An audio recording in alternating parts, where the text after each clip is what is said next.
It's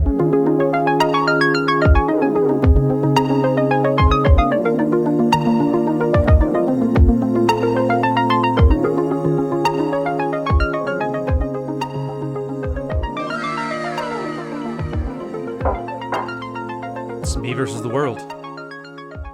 How did I learn to thrive? Thrive in that little way that mattered to me?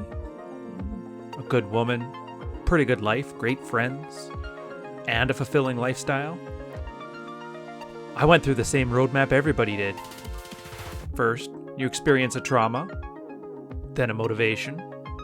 You get a burst of anger that helps you get started. Then it subsides once you've removed the parts of life that aren't beneficial to you. And in my case, I really did love the idea of queen and country, of being part of something bigger than myself. Being just that damned good that no one could touch you. Keep a good woman around who enjoyed you when you're up and supported you when you're down.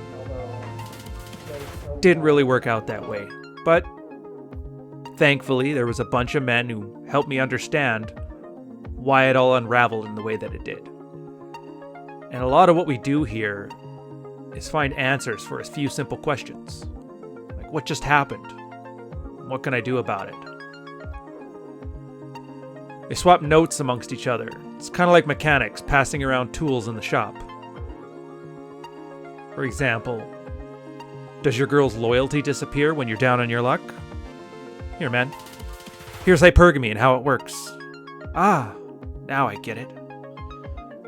Does everyone treat you like crap, even though you're really good at your job? Here.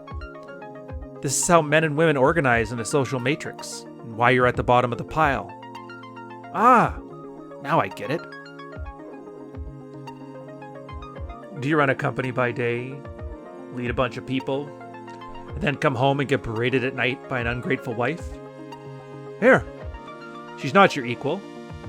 And here's how you can use some of that positive dominance at home to command respect. Ah, now I get it.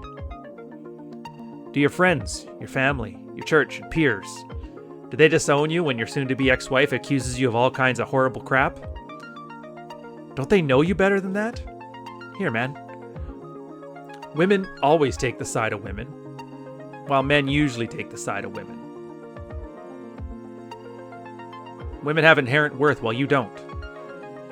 This all is a concept being called zeroed out. Here's a few things you can do to keep yourself afloat.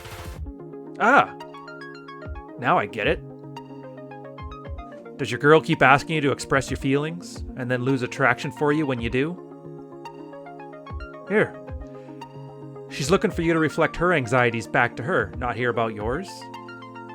She's not your best friend and she isn't good at it. Here. Have some advice on how to foster some good male friendships that'll handle this stuff way better. Ah, now I get it. And you think you get it. You really do. Life gets a little better. I mean, it did for me, did for a lot of other guys. Life got great, actually. And most guys will tell you when acting with that healthy level of narcissism, with positive self-interest, or acting the benevolent dictator, it feels weird at first. But eventually you get used to it.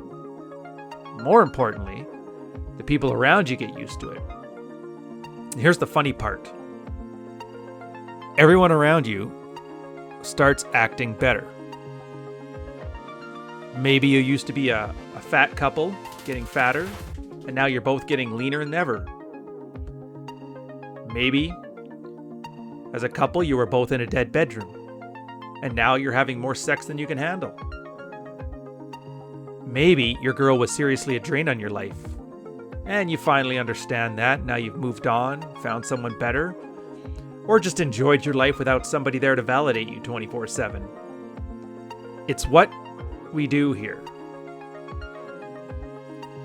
A while back, I made a video where I made an egg sandwich and showed you why everybody lies to women about how to be healthy, how to be happy, and how to thrive in modern society. Well, guess what?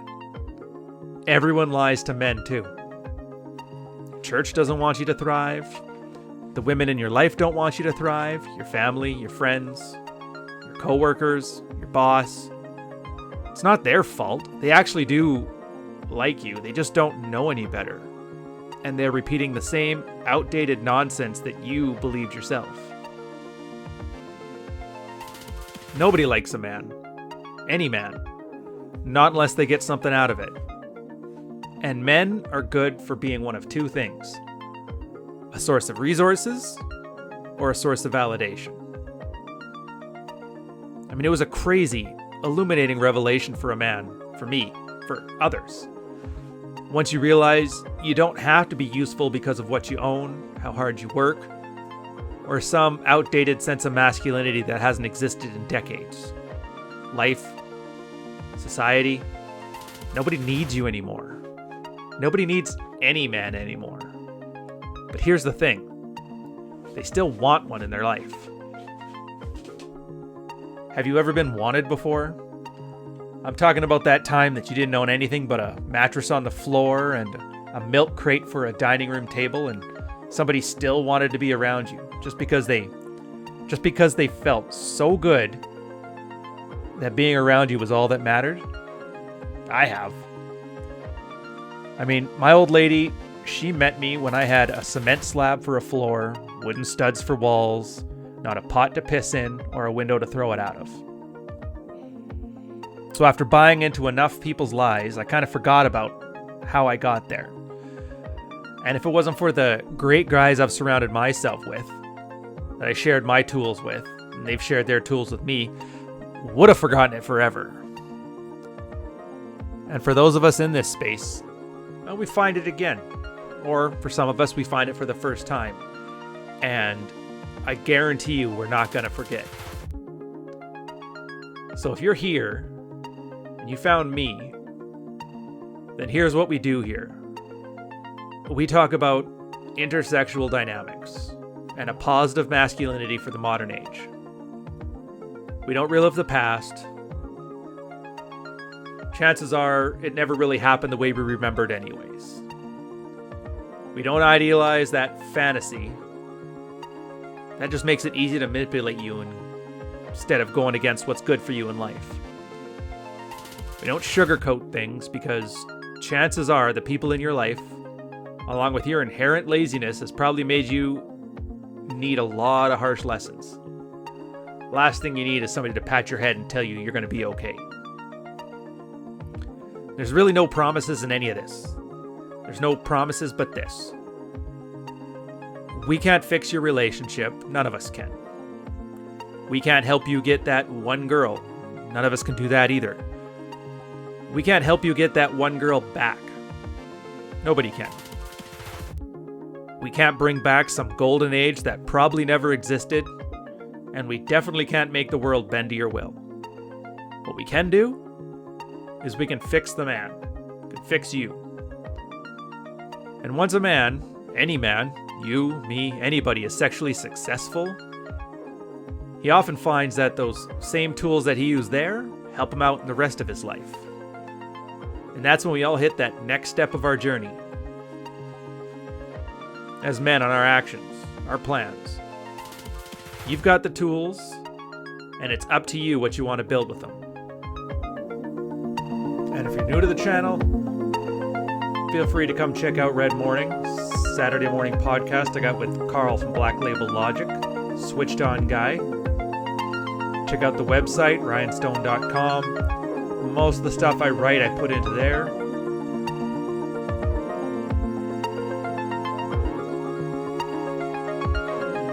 I love this quote. It's by one of the older thinkers in here, the Human Sock Puppet. And he says, "You're a man. You're the only creature on this planet fit to accomplish anything of worth. And because of that, the rest of the world will always try to twist your mind or twist your arm to force you, by deception or threat of imprisonment, to accomplish their goals instead of your own. So learn to recognize when this is happening and take back control of your life so you can do the things that you want to do."